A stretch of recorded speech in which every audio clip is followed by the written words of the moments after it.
నిజామాబాద్ జిల్లా మెండోరా మండలం సావెల్ గ్రామంలో గ్రామ అభివృద్ధి కమిటీ సభ్యులందరూ సమావేశమయ్యారు.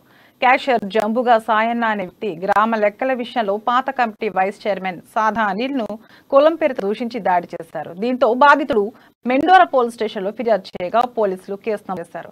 ఈ కేసు విచారణలో భాగంగా సావెల్ గ్రామానికి ఏసీపీ ప్రభాకర్ రావు గ్రామ అభివృద్ధి కమిటీ సభ్యులు విచారించారు. ఈ కార్యక్రమంలో స్థానిక ఎస్ఐ శ్రీనివాస్, ఎంపీటీసీ రాజు పాల్గొన్నారు.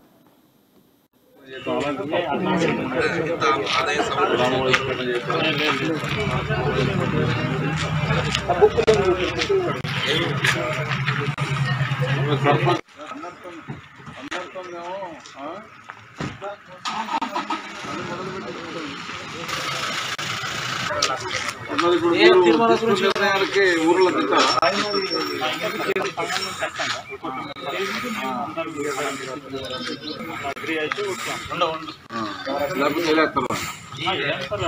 అందరం